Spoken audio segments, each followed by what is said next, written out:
Un cadavre humain a été découvert dans une chambre d'hôtel, sans aucune trace de violence. Il semblait être une mort naturelle, mais une fois transporté au médecin légiste, les événements ont commencé à se compliquer et à devenir bien plus étranges. Notre histoire d'aujourd'hui a une fin impossible, quelle que soit la tentative de deviner. Quelque chose d'inattendu. Commençons à plonger dans les événements et à découvrir les détails de cette histoire étrange.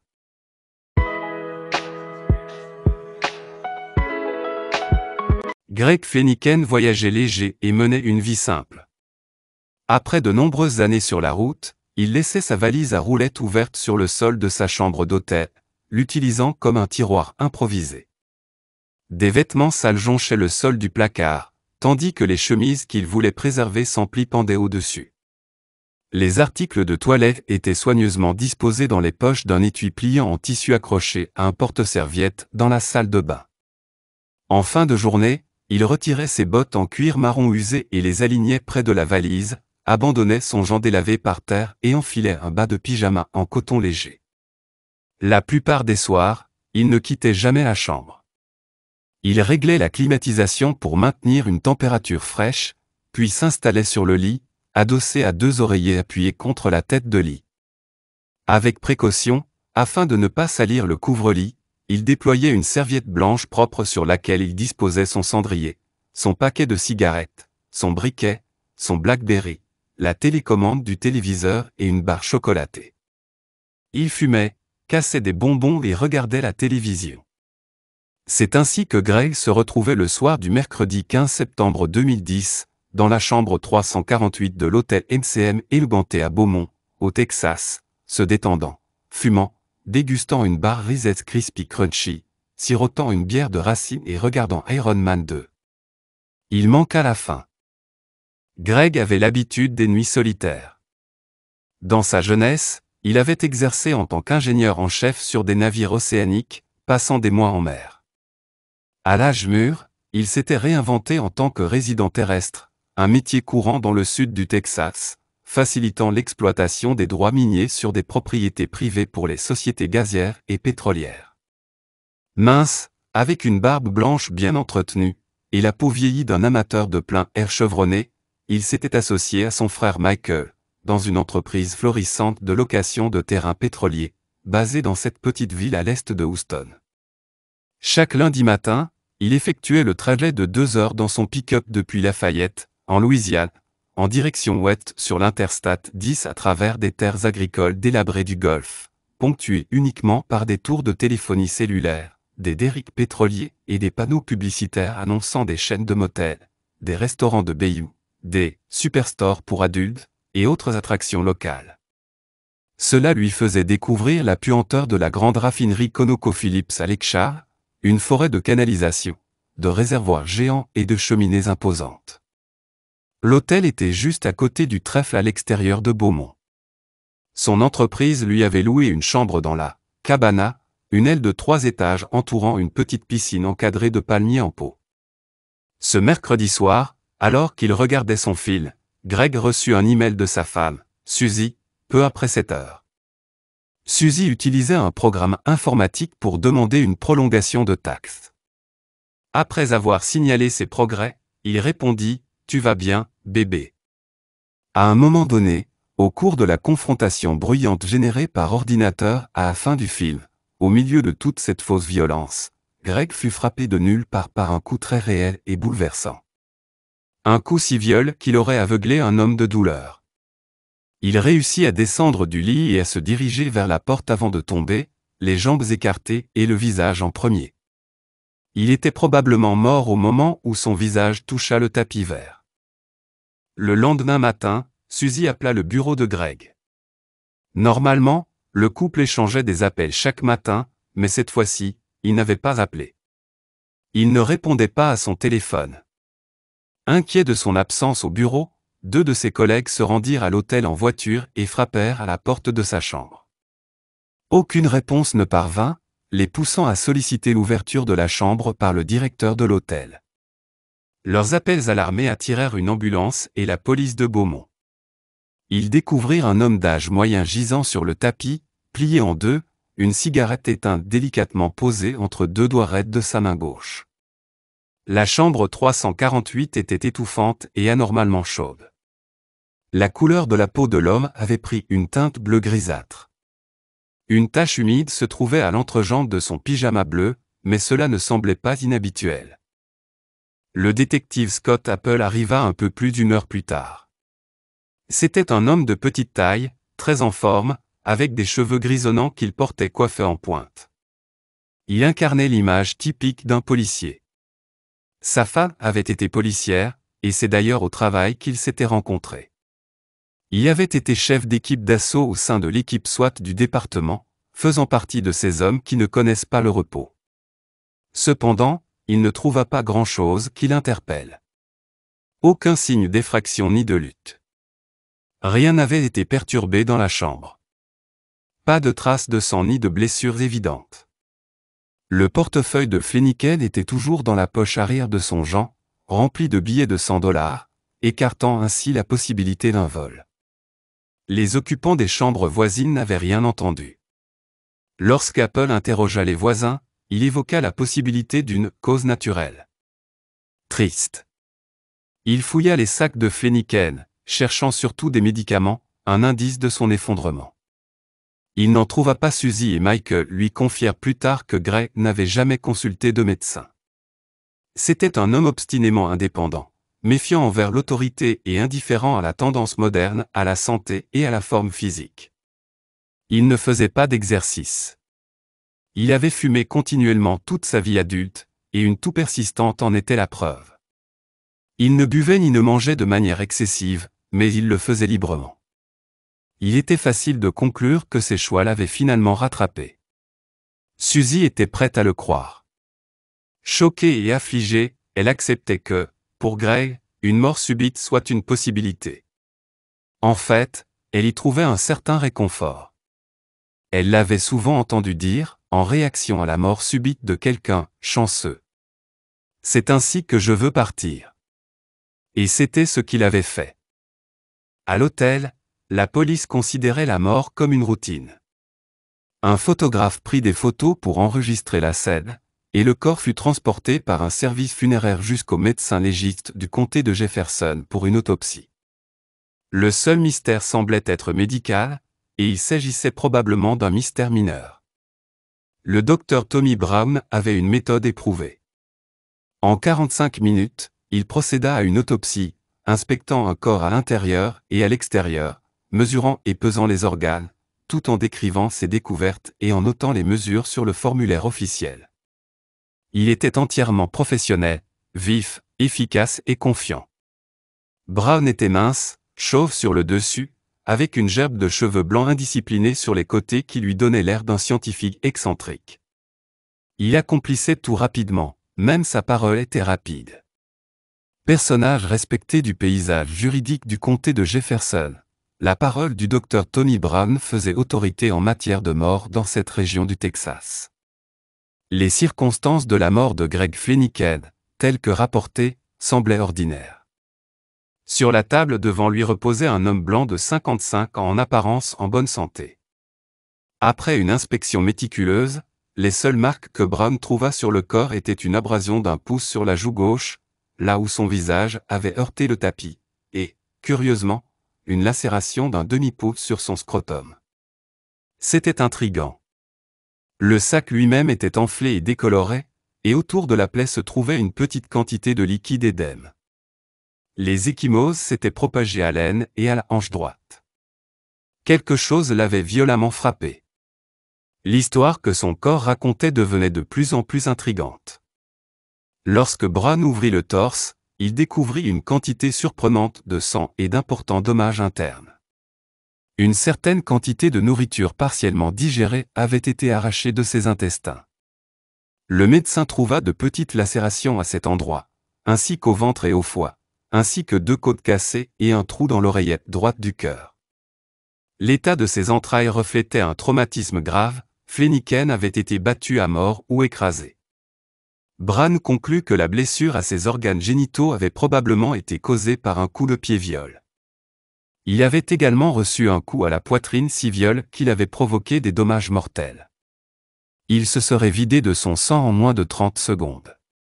Sur le formulaire officiel, à côté de « mode de mort », Bran écrivit « homicide ». Lorsqu'il apprit cette nouvelle surprenante, le détective Apple appela immédiatement Bran pour obtenir des explications. Le médecin lui révéla que l'homme de la chambre 348 avait subi des blessures internes graves, du genre qu'il était plus habitué à voir chez les victimes d'accidents ou de quelqu'un écrasé sous un objet lourd. Les meurtres étaient rares à Beaumont, et celui de Greg était le 10e cette année-là, ce qui se situait dans la moyenne. La plupart des homicides ne présentaient pas de mystère. Le travail d'un détective consistait généralement à suivre ce qui était évident, interroger le petit ami ivre avec de la poudre à canon sur les mains, ou trouver le trafiquant de drogue du coin à qui on devait de l'argent. Un cas comme celui-ci était une rareté dans une carrière. Si vous aimez travailler sur une énigme coriace, ce que faisait Apple, alors celui-ci était un défi passionnant. Cependant, le problème avec les affaires difficiles, c'est qu'elles le sont vraiment. Au cours des semaines et des mois qui suivirent, Apple explorait tous les angles imaginables pour expliquer la mort de Greg Fenniken. Mais après environ 6 mois, il était dans l'impasse. Les preuves matérielles ne concordaient pas. À moins que Greg n'ait été battu à mort ailleurs et que son corps ait été ramené dans la chambre pour être soigneusement placé sur le tapis, rien dans la scène ne suggérait un crime. Comment un homme pouvait-il être battu si violemment que ses côtes se brisaient, que ses organes internes se déchiraient et que son cœur se rompait, sans que son torse soit gravement endommagé? À part les ecchymoses et la coupure à l'entrejambe, l'extérieur du corps de Fenniken ne montrait aucun signe de coup. Et comment un tel tumulte aurait-il pu se produire dans la chambre d'hôtel sans que rien ne soit renversé ni même dérangé? Sans qu'aucun des occupants des pièces voisines n'entende rien. Et la question primordiale restait sans réponse, pourquoi? Greg ne semblait avoir aucun ennemi. Apple a beaucoup parlé à Suzy. Elle avait la vingtaine, chanteuse dans un groupe de rock, lorsqu'elle a rencontré Greg. Elle l'adorait clairement. Suzy était une belle du Sud délicieusement décalée, plantureuse et jolie, chaleureuse et tellement déférente, mais aussi, à la manière séculaire du Sud, têtue comme une tique. Elle avait le cœur brisé et furieuse à la fois. Greg était l'homme le plus gentil qu'elle ait jamais rencontré. Il était si gentil qu'elle l'avait épousé 2 fois d'abord lorsqu'il était jeune, puis, après plusieurs années de séparation, de nouveau à l'âge mûr. Lorsque Suzy l'a rappelé pour la première fois après cette séparation, il a dit « J'attendais que tu appelles ». Il s'était marié une 2e fois depuis 15 ans. Son frère et ses collègues ont déclaré qu'il était universellement apprécié dans leur entreprise. Sa vie à l'île Gantée recoupait rarement celle des autres. Il se rendait dans sa chambre tôt le soir et y restait généralement seul jusqu'au matin. Greg n'avait jamais été vu au bar. Il ne socialisait pas, ne buvait pas beaucoup et ne draguait pas les femmes. Ce n'était donc pas un ivrogne. Ce n'était pas un coureur de jupons ou un homme qui se battait. C'était un homme honnête, honorable, intelligent et prospère que les gens appréciaient. Le genre d'homme que personne ne tuerait et pourtant quelqu'un l'avait fait. Durant l'automne et l'hiver 2010, Apple a exploré un certain nombre de possibilités. Les dossiers de maintenance ont montré qu'à un moment donné tôt dans la soirée de sa mort, alors qu'il cuisinait du pop-corn préemballé au micro-ondes, Greg avait accidentellement fait sauter un circuit électrique. La panne avait affecté la pièce adjacente, la 349, ainsi que les pièces situées directement en dessous. Greg avait appelé la réception pour signaler la panne et avait avoué timidement son rôle à l'homme qui était venu réinitialiser le disjoncteur. Cela a donné lieu à 2 théories. La première impliquait une dimension sexuelle. Le préposé à l'entretien de l'île Gantée avait un casier judiciaire en tant que délinquant sexuel. Les blessures au scrotum et les lésions internes pourraient-elles avoir été causées par un objet pointu tel qu'un long tournevis, dans le cadre d'une agression bizarre et perverse? Apple a consacré beaucoup de temps à interroger le responsable de l'entretien et à examiner ses antécédents, mais cette théorie n'a jamais dépassé le stade des soupçons. La deuxième théorie impliquait un groupe d'électriciens syndiqués séjournant à l'île Gantée, dont plusieurs étaient dans la pièce voisine, la chambre 349, la nuit où Greg est décédé. Ils étaient en ville pour un séjour prolongé, travaillant pour une compagnie pétrolière. La nuit, ils avaient l'habitude de se réunir dans la chambre de l'un d'entre eux pour boire. Et si certains d'entre eux faisaient la fête à côté au moment de la panne de courant? Est-ce qu'un ou plusieurs d'entre eux auraient frappé à la porte de Greg, échangé des mots avec lui, peut-être ivre et agacé, puis l'auraient agressé dans le couloir? Greg, roué de coups, aurait-il réussi à regagner sa chambre avant de s'effondrer? Certains électriciens avaient été interrogés le jour de la découverte du corps, mais aucun d'entre eux n'avait déclaré avoir une quelconque interaction avec l'homme de la chambre 348. 9 jours après le décès de Greg, Apple et un collègue retournèrent au 3e étage de l'El Caban pour interroger à nouveau certains de ces hommes. Apple portait une caméra vidéo cachée. Les hommes qu'ils rencontrèrent étaient amicaux et, à juste titre, curieux. Qu'est-il arrivé à ce type, de toute façon, demanda Lance Muller, un homme aux traits pointus, aux cheveux noirs et clairsemés, vêtu d'un t-shirt et d'un gant bleu. Muller était l'occupant enregistré de la chambre 349, avec un colocataire, Tim Steinmetz. Bon sang, je ne sais pas, avoua honnêtement Apple. C'est ce que j'essaie de découvrir. C'était presque comme si quelque chose lui était tombé dessus ou quelque chose du genre. Nous essayons simplement de voir si quelqu'un a entendu quelque chose, ou peut-être si quelqu'un sait que quelqu'un a entendu quelque chose, ou peut-être si quelqu'un l'a dérangé. Muller et Steinmetz n'avaient rien à offrir. Les deux électriciens affirmèrent avoir entendu l'homme tousser dans la pièce voisine à leur retour du bar. Muller semblait aussi perplexe qu'Apple à l'idée que quelque chose ait pu écraser l'homme. Il n'y a rien d'assez lourd dans ces pièces, observa-t-il. Au bout du couloir, ils trouvèrent 3 autres électriciens, Trampazano, Thomas Elkin et Scott Hamilton. Les hommes étaient sympathiques et tentaient d'être utiles. L'un d'eux raconta que, lorsqu'il avait vu le corps sur une civière dans l'ascenseur, il avait d'abord pensé qu'il s'agissait de traiteurs livrant un gâteau ou un grand plateau de nourriture. C'est une meilleure idée, commenta Apple. Pasano déclara qu'il était dans la pièce avec Muller et Steinmetz cette nuit-là, mais qu'il n'avait rien vu. Les électriciens remirent leur permis de conduire et fournirent à Apple leur numéro de téléphone portable. Ils resteraient en ville encore quelques mois au cas où quelque chose se produirait. Heureux de pouvoir aider. Les semaines passèrent. Les mois passèrent. Apple examina toutes les théories imaginables. Il envisagea même la possibilité que Suzy ait fait tuer son mari. Il pensa à Michael Flanagan, le frère et partenaire de Greg. Rien n'indiquait que l'un ou l'autre d'entre eux soit impliqué. Qui n'aime pas un mystère résolu? Cela apporte de l'ordre au chaos, apaise notre souci de l'équilibre moral.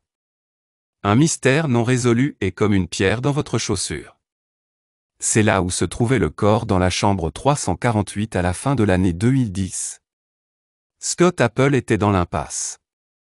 Dans l'espoir de découvrir quelque chose de nouveau, la famille avait offert une récompense de $50 000 en novembre. Cela n'a rien donné. Michael a engagé un détective privé de Houston, un ancien agent du FBI. Apple a rencontré l'homme et a examiné le cas. C'est la dernière fois qu'il l'a vu. L'affaire Greg Flanagan était destinée à devenir l'une de ses affaires classées. Elle aurait été reléguée à une triste boîte de notes et de preuves parmi tant d'autres, conservée au palais de justice du comté de Jefferson. Ken Brennan a pris l'appel de Suzy alors qu'il était sur le terrain de golf. Elle a été surprise de le voir décrocher lui-même. Ken Brennan, à l'appareil.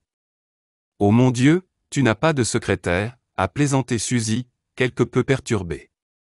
Elle peinait à raconter l'histoire, la mort de Greg, les conclusions du médecin légiste, l'impasse de l'enquête. Brennan lui a demandé de lui envoyer tous les dossiers disponibles, il jetterait un œil. Bien qu'elle ait mentionné ne pas se sentir bien, elle a promis de rassembler les informations au plus vite et de les lui envoyer. Eh bien, dit Brennan, tu dois prendre soin de toi. Comme tout ce que Brennan disait, ces mots étaient prononcés avec un fort accent new-yorkais, une voix qui semblait traverser 1 mètre cube de gravier. C'était un ordre direct, sans fioriture, un avertissement implicite selon lequel il valait mieux écouter. Le fait que cela vienne de lui, avec une tendresse inattendue, a immédiatement conquis Suzy. Brennan, ancien policier de Long Island et agent spécial de la DEA, gagne maintenant sa vie en tant que détective privé en Floride. C'est la raison pour laquelle il était sur le terrain de golf en février. Presque 60 ans, toujours solide, bronzé et élégant, à la manière du sud de la Floride. Aux yeux bleus, au cou épais et à la beauté robuste, il affectionne les chemises légères à manches courtes qui mettent en valeur son torse et ses gros bras. Il porte des bijoux en or autour du cou et des poignets, ainsi que des bagues irlandaises à plusieurs doigts.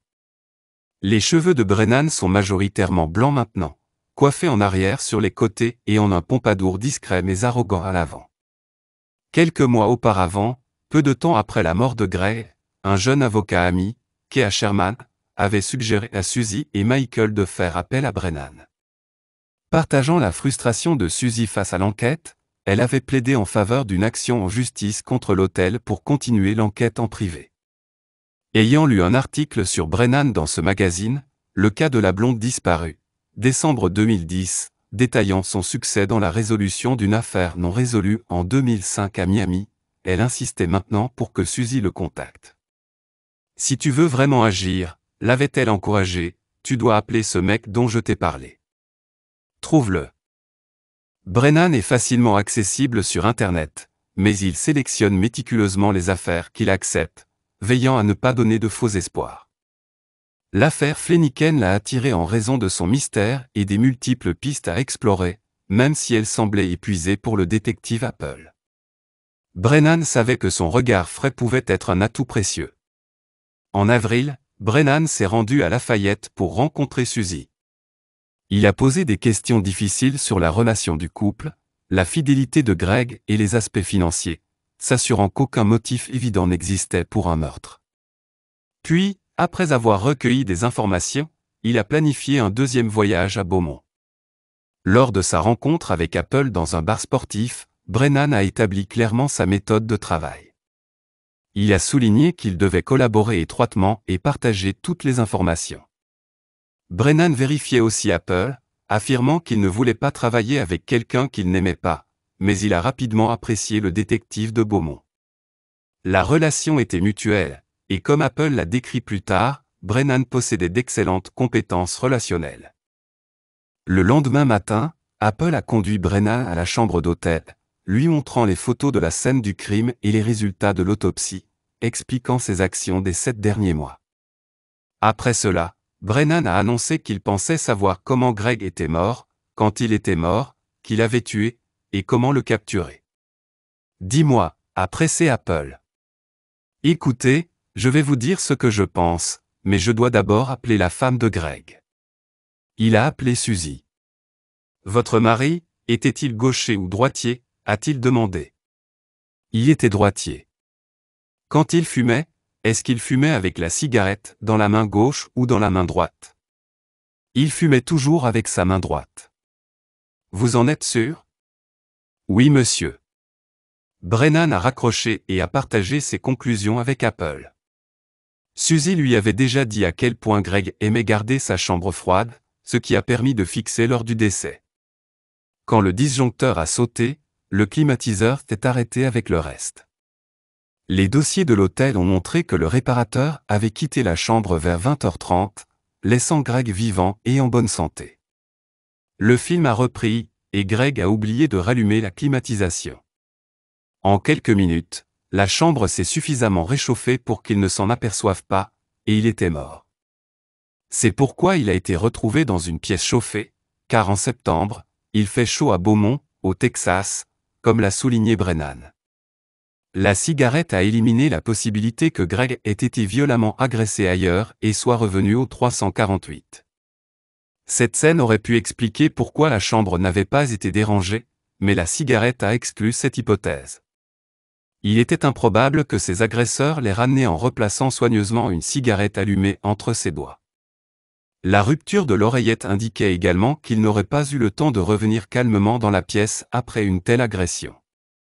Si Greg était droitier, pourquoi la cigarette était-elle dans sa main gauche? En reconstruisant les événements, Brennan a conclu que Greg s'était levé du lit, déplaçant la cigarette dans sa main gauche pour saisir la poignée de la porte de la main droite. C'était difficile de donner un sens à tout cela, mais Brennan était patient. Il savait qu'une enquête criminelle était une énigme, et même la plus petite pièce manquante pouvait rendre le puzzle incomplet. Ainsi, il était prêt à suivre l'épreuve dans des directions improbables, même si les conclusions semblaient absurdes. Bien que les éléments de preuve indiquent que Greg n'aurait pas pu être battu à mort dans sa chambre, il était pourtant mort rapidement après avoir subi ses blessures. Brennan était convaincu que Greg s'occupait tranquillement de ses affaires quelques minutes, voire quelques secondes, avant d'être tué. C'est ce qui a conduit Brennan à envisager la possibilité que les électriciens, proches du lieu du décès, puissent être impliqués. Leur chambre avait été partiellement plongée dans l'obscurité par le disjoncteur grillé en même temps que celle de Greg. Parmi toutes les théories, celle-ci semblait avoir le plus de sens pour Brennan. Les électriciens, peut-être ivres, auraient pu confronter Greg, échanger des mots, et le frapper à mort sur place. Il a demandé à Apple s'il les avait interrogés. Oui, ils étaient gentils, a répondu Apple. Y a-t-il quelque chose de bizarre, a demandé Brennan. Non, non. Je suis sûr que s'ils buvaient, ils devaient en parler entre eux, a déclaré Brennan. Il est probable qu'un ou deux de leurs amis proches ou de leurs collègues soient au courant. Ensuite, Brennan et Apple ont rencontré le Dr Brown, cherchant à savoir si les blessures pouvaient être attribuées à des coups violents. Brown a indiqué que la lacération du scrotum aurait pu résulter d'un coup de pied violent, en particulier si l'agresseur portait des bottes à embout d'acier, que les électriciens voisins portaient. Brennan a ensuite demandé à Apple d'interroger les hommes qui avaient travaillé avec le syndicat des électriciens l'été précédent.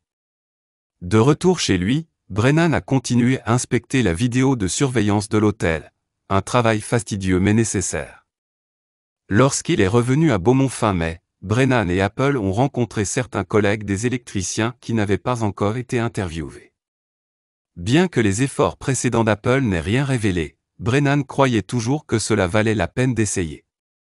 Ils ont fait le tour, mais les informations étaient de seconde main, de troisième main, ou pire encore, et souvent confuses. L'un des contremaîtres, Aaron Burke, avait entendu parler d'une explosion d'armes à feu dans une pension. Non, corrigea Apple. Ce n'est pas le même cas. C'est celui où un homme s'est battu à l'hôtel Elganté. Burke n'en avait rien entendu. Alors qu'il s'éloignait de la maison de Burke, Brennan a déclaré « Nous devons retourner à l'hôtel. » Pourquoi retournons-nous là-bas a demandé Apple, notant que lui et Ken avaient soigneusement vérifié la pièce. Nous allons chercher une balle. Dans la chambre 348, ils commencèrent à inspecter le sol, les meubles, les murs, tout. Ils travaillaient tous les deux à quatre pattes, éclairant des lampes de poche sous les meubles. Ils n'ont rien trouvé. Brennan était frustré, car il était maintenant convaincu que d'une manière ou d'une autre, une arme à feu était impliquée. Ils étaient sur le point d'abandonner lorsqu'il remarqua une entaille dans le mur à côté de la porte fermée qui menait à la pièce voisine. L'empreinte était une réparation typique d'une chambre d'hôtel, montrant l'usure où la poignée de la porte heurterait le mur. Cependant, quand il a ouvert la porte, la poignée et l'entaille ne correspondaient pas parfaitement. La poignée de porte touchait légèrement le mur à droite. « Jetons un coup d'œil de l'autre côté », suggéra Brennan. Lorsqu'ils ont demandé aux responsables de la sécurité de l'hôtel de les laisser entrer dans la chambre 349, il n'y avait aucun doute sur ce qu'ils avaient trouvé sur le mur. Brennan se tenait à côté d'un petit trou bien net dans le mur, colmaté avec un enduit légèrement rose qui s'était avéré être du dentifrice séché. Il mesura sa hauteur par rapport à sa hanche, puis revint au 348 et mesura l'indentation. Ils se sont alignés. Une balle avait traversé le mur. Le petit trou bien net du 349 marquait son entrée, le plus gros trou en 348, sa sortie. Les enquêteurs de Beaumont sur les lieux du crime ont soigneusement creusé les deux trous et y ont fait passer un laser. La trajectoire pointait directement vers le lit où Greg était assis, fumant, mangeant des bonbons et regardant son film. Brennan a déclaré « Cet enfoiré a été abattu ». Le docteur Brown n'était pas convaincu. Il avait examiné le corps de l'homme de la tête aux pieds, l'avait ouvert, inspecté ses organes internes un par un et avait renversé les attentes de la police. Avec précision et avec la perspicacité des années, il avait déterminé que Greg Flanagan n'était pas mort de cause naturelle, mais des suites de coups sévères.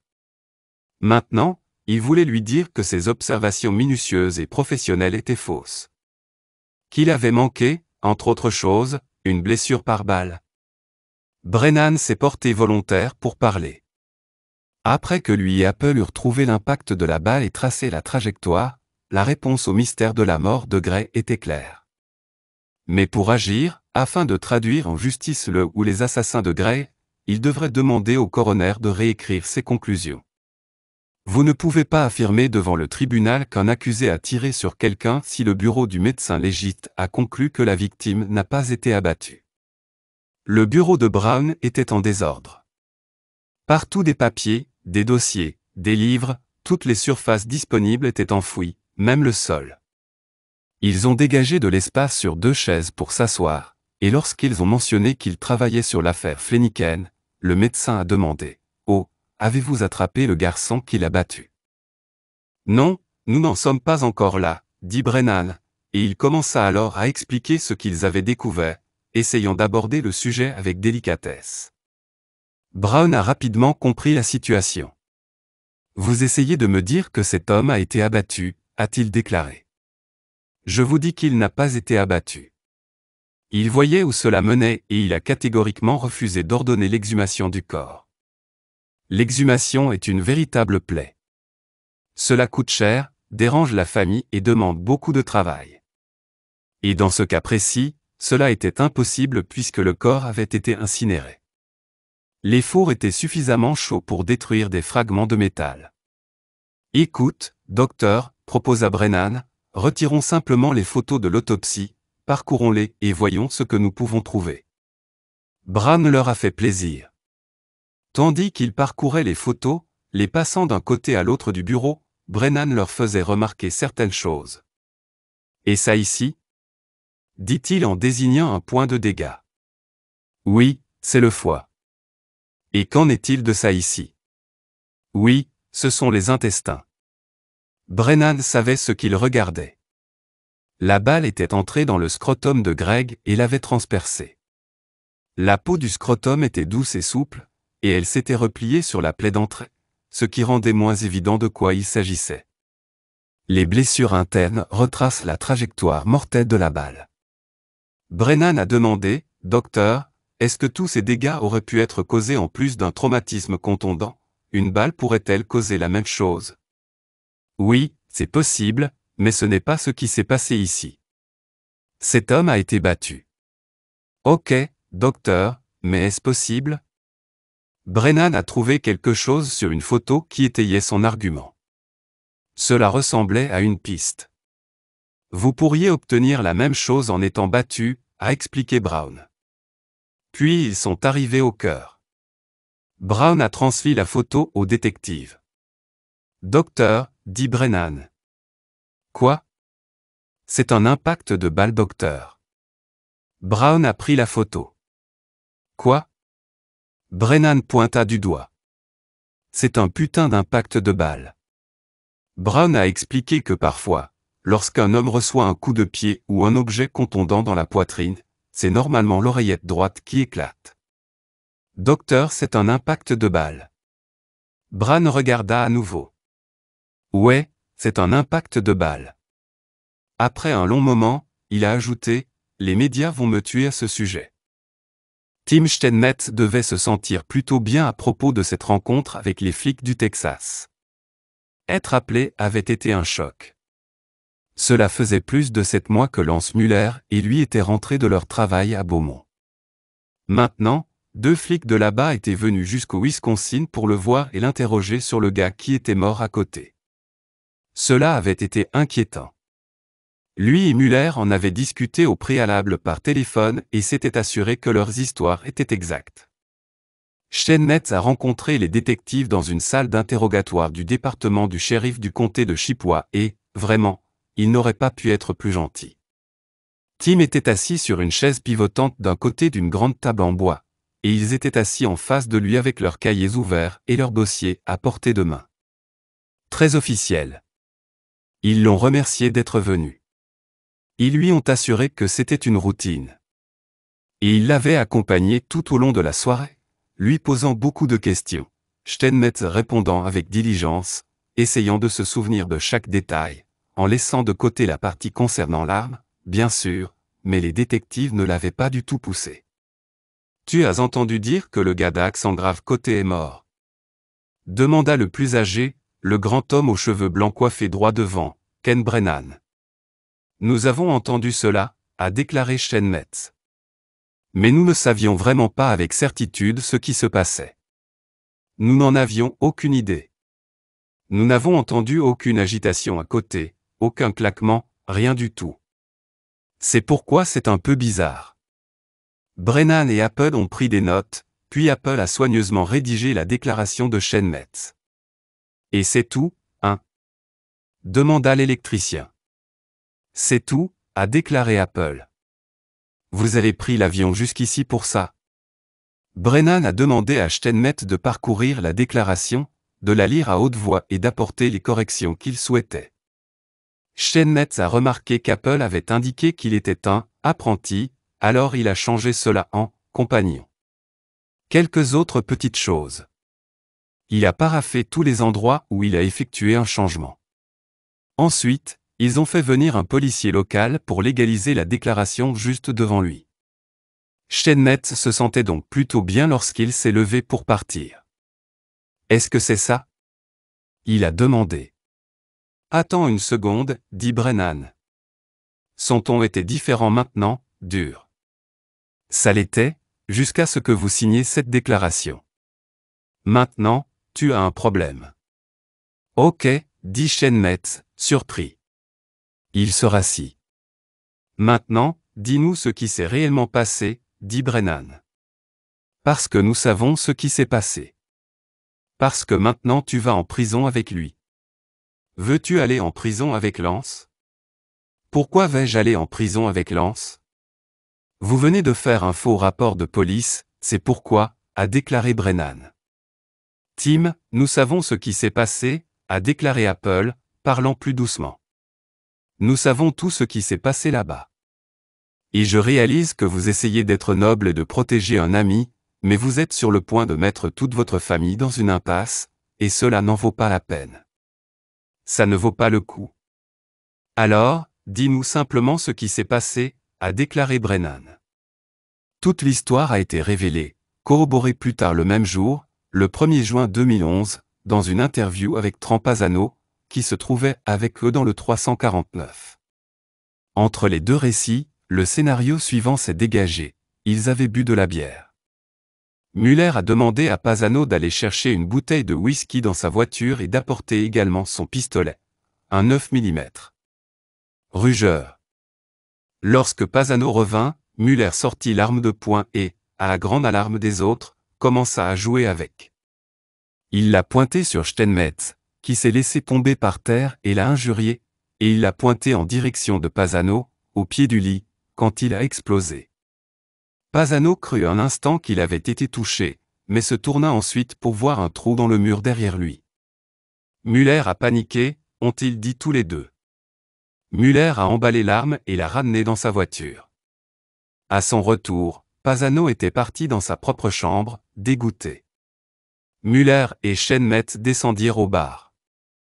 Steinmetz a déclaré qu'il ne savait pas avec certitude qu'il y avait quelqu'un dans la pièce voisine jusqu'à ce que, comme il se souvient, ils entendent quelqu'un dans la pièce tousser très tard, après minuit, à leur retour du bar. Il n'a rien caché. La deuxième déclaration de Steinmetz, la plus véridique, expose l'ensemble de la situation.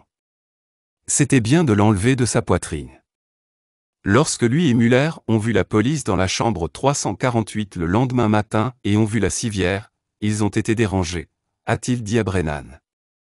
Je pensais qu'il avait tué cet homme. Le seul détail qui ne convenait pas était cette histoire de tout derrière la porte fermée de la chambre 348 lorsque les deux revenaient du bar. Pour plusieurs raisons, ni Brennan ni Apple n'étaient enclins à y accorder beaucoup d'importance. Si c'était vrai, Alors Greg avait survécu au coup de feu bien plus longtemps que le coroner ne le croyait possible, mais cela n'a pas modifié la cause du décès. Au contraire, l'incapacité des électriciens à le surveiller ou à appeler à l'aide était d'autant plus flagrante. Il est plus probable qu'ils aient entendu Greg tousser dans la pièce la veille au soir. Ils étaient également dans la chambre à côté de lui cette nuit-là. Ils étaient ivres. Réparer là tout tard dans la nuit de la mort de Greg était le seul fragment de leur histoire qui contredisait la reconstitution des détectives, et ils s'y accrochaient, même si cela n'avait guère d'importance. Est-ce que quelqu'un a frappé à la porte d'Axe en grave côté pour vérifier si le gars allait bien, a demandé Brennan. Non, a déclaré Shane Metz. Je me demande toujours si j'étais dans une situation comme celle-ci, vous savez, que ferais-je, et j'avoue. Il n'a jamais fini cette pensée. Les détectives voulaient qu'il fasse autre chose. Lance Steinmetz appela Müller sur son téléphone portable pour discuter de leur récente rencontre. Müller, visiblement détendu, mentionna qu'il n'y avait pas grand-chose de nouveau de son côté. Steinmetz partagea son expérience récente, ayant rencontré quelqu'un d'important. Intrigué, Müller demanda des détails sur la rencontre. Steinmetz expliqua qu'il avait raconté toute l'histoire telle qu'il l'avait planifiée, en insistant sur le fait qu'ils étaient rentrés tard ce soir-là, évoquant même un individu qui aurait toussé. Müller semblait comprendre la trame préétablie. Puis, avec hésitation, Steinmetz mentionna un changement de plan. Il expliqua avoir été confronté à la demande insistante de dire la vérité. Un silence pesant suivit cette révélation. Müller, inquiet, questionna Steinmetz sur les détails, en particulier sur le coup de feu évoqué. Steinmetz révéla avoir craint des conséquences s'il ne disait pas la vérité, mais il rapporta qu'après avoir partagé la véritable version des événements, il n'avait reçu que peu de réponses de la part de ceux à qui il s'était confié. Müller, perplexe, chercha à comprendre les implications de cette révélation. Steinmetz lui conseilla alors d'appeler immédiatement Apple, suggérant que la situation pourrait devenir sérieuse maintenant que la vérité était connue. Il souligna également que la personne en question avait perdu la vie par balle. Müller a refusé de le croire. Pendant les minutes suivantes de l'appel, il a tourné en rond avec Steinmetz. Son avocat avait obtenu le rapport d'autopsie et lui avait assuré que l'homme n'était pas mort des suites d'une blessure par balle. L'histoire avait fait la une des journaux. Ça n'a pas de sens, il a dit. S'il y avait eu un coup de feu, s'il avait été tué par une arme à feu, vous savez, ils auraient dit quelque chose aux nouvelles. Müller avait travaillé dur pour se convaincre que le coup de feu accidentel et la mort de l'homme en 348 n'avaient aucun rapport, et le rapport d'autopsie l'avait confirmé. Cela n'a pas de sens. Le coroner a d'abord conclu qu'il s'agissait d'une crise cardiaque. Puis ils ont commencé à dire que quelque chose lui était tombé dessus. C'est impossible. Il n'y a absolument aucune chance que ce type ait été tué par balle. Il a demandé à Steinmetz comment il allait. Comment va-t-il, a déclaré Steinmetz. Pas bon. J'ai besoin de boire encore des bières. Müller a apparemment appliqué le même remède, car il a ensuite téléphoné à Brennan, visiblement ivre, et a commencé à essayer de s'expliquer. Il a dit qu'il voulait faire une déclaration. « Tu es ivre, lui dit Brennan. Je vous suggère d'appeler votre avocat. » C'est plutôt ça, pensa Brennan. Le juge a condamné Müller à 10 ans, soit la moitié de ce que la loi autorisait. Les excuses présentées par Müller au tribunal, aussi sincères soient-elles, sont arrivées bien trop tard. Il y a eu sa décision criminellement irresponsable de jouer avec l'arme en état d'ébriété. Comme Steinmetz l'avait dit, il soupçonnait dès le début que la balle perdue avait au moins contribué à tuer l'homme dans la chambre 348. Même une crise cardiaque, qui avait été la première hypothèse lorsque la police roulait son corps sur une civière, aurait pu être déclenchée par le coup de feu. Puis, après que le coroner ait statué que Greg était mort d'un traumatisme contondant, Müller était heureux d'accepter que quelque chose aurait pu l'écraser à mort, même s'il était difficile d'imaginer quoi. Pourtant, il avait été suffisamment inquiet à propos du coup de feu. Il avait lui-même colmaté le trou avec du dentifrice. Il avait immédiatement caché l'arme dans sa voiture, puis l'avait cachée chez un ami pendant les premiers jours après l'incident, puis l'avait remise à un avocat pour qu'elle la garde en lieu sûr avant de quitter le Texas. Quelle énorme erreur! S'il s'était manifesté à un moment quelconque avant que Brennan et Apple ne résolvent le mystère, ce qui avait pris environ 8 mois, il est peu probable qu'il aurait été accusé d'homicide involontaire, et encore moins allé en prison. Mueller avait parié dès le début que le lien qu'il avait avec la mort de Gray ne serait jamais découvert. Les chances étaient également bonnes en sa faveur. Dans l'état actuel des choses, même après que le lien ait été établi, le bureau du procureur du comté avait été réticent à poursuivre l'affaire pour crime. Brennan avait renversé cette idée. Lorsqu'il a découvert que le procureur pourrait opter pour un accord de plaidoyer, il s'est envolé pour Beaumont et a participé à une réunion entre Apple et Paul Noyola, un enquêteur du bureau du procureur. Noyola a expliqué que les tirs accidentels d'armes à feu au Texas n'étaient pas rares, et que les jurys et les juges avaient tendance à les comprendre, et que, eh bien, toute la question des morts accidentelles était une zone assez grise du code pénal du Texas. En d'autres termes, tout cela ressemblait plus à une corvée qu'à un simple dunk. Le détective privé s'est indigné. Il a arrangé la rencontre entre Suzy Flanagan et l'assistant du procureur en charge de l'affaire à Beaumont. Entre autres complications, l'ADA a informé Brennan que l'arme de Mueller était toujours enfermée dans le coffre-fort de l'avocat, et celui-ci faisait du bruit au sujet des efforts pour la récupérer. Je vous suggère d'y aller avec un mandat de perquisition et un foutu chalumeau pour récupérer cette maudite arme, a déclaré Brennan. C'est la preuve d'un crime capital. De quoi parlez-vous, bon sang? Brennan était plutôt énervé. Voici ce dont il se souvient avoir dit, la victime était importante pour tout le monde ici, a-t-il déclaré en faisant des gestes autour de la table. Et nous n'allons pas laisser cette chose être passée sous silence, laissez quelqu'un plaider à ce sujet. Ce n'est pas un foutu accident. Un accident, c'est quand quelqu'un entre, retire son arme tire et, Dieu nous en préserve, quelqu'un est touché. C'est une chose. C'est complètement différent quand quelqu'un amène une arme qu'il n'aurait pas dû avoir dans un autre foutu état, ivre, maudit, et joue avec une arme. Les gens qui l'accompagnent se rendent compte que quelque chose de grave pourrait arriver. Il décharge une balle. Il a presque tué le gars avec qui il est. Et puis il tue quelqu'un de l'autre côté du mur. Il sait que c'est quelque chose qui pourrait arriver, c'est un hôtel occupé. Il ne prend même pas la peine de frapper à la porte d'Axe en grave côté pour voir si quelqu'un est blessé. Et après ça, sa réponse à tout ça, c'est d'aller encore se saouler dans le foutu bar de l'hôtel. Et puis quand il voit un corps sortir le lendemain, et qu'il est sûr à 100% d'avoir tué quelqu'un, il décide de ne rien dire mais de courir chez son avocat et de laisser cette maudite arme dans un coffre-fort. Et ce maudit avocat, ça n'en dit rien non plus. Vous savez ce que c'est? C'est un foutu meurtre. Alors si vous pensez qu'on va oublier ce foutu truc, détrompez-vous. Parce que ça n'arrive pas. La colère de Brennan pouvait remplir une pièce. Après la condamnation de Mueller, Brennan et Apple sont sortis pour un déjeuner de fête. Brennan a commandé un cocktail. Apple, qui était de service, ne l'a pas fait. Ils ont prévu de jouer une partie de golf ensemble. Dans la salle d'audience ce jour-là, Suzy Flanagan a eu l'occasion de parler directement à Mueller. J'ai attendu plus de 2 ans pour vous regarder en face, les yeux dans les yeux, et simplement avoir la chance de vous parler directement, a-t-elle déclaré. Vous n'auriez jamais révélé la vérité. Vous l'avez assassiné.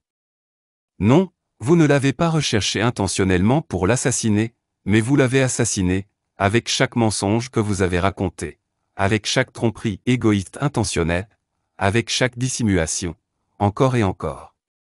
Vous avez vu son corps sortir de la pièce dans un sac mortuaire le lendemain. Vous saviez que vous l'aviez tué. Il ne représentait rien pour toi. Plus tard, Suzy m'a dit qu'elle avait observé le visage de Mueller pendant que la sentence était prononcée et qu'il avait l'air terriblement choqué. C'était bien, pensa-t-elle. Il est choqué, mais pas autant que mon mari. Cette nuit-là, dans la chambre 348, alors qu'il se détendait, fumait et regardait Iron Man 2, Greg Flanagan ne pouvait pas savoir ce qui l'avait frappé quelques instants avant sa mort. Muir savait exactement ce qui le frappait. « Vous avez trouvé votre partenaire ?» dit la petite fan, le regardant de l'autre côté de la salle d'audience, avec une férocité contrôlée. « J'aurais passé le reste de ma vie à te retrouver. Et je t'ai trouvé. Le meurtrier de Greg. Je vous ai traduit en justice.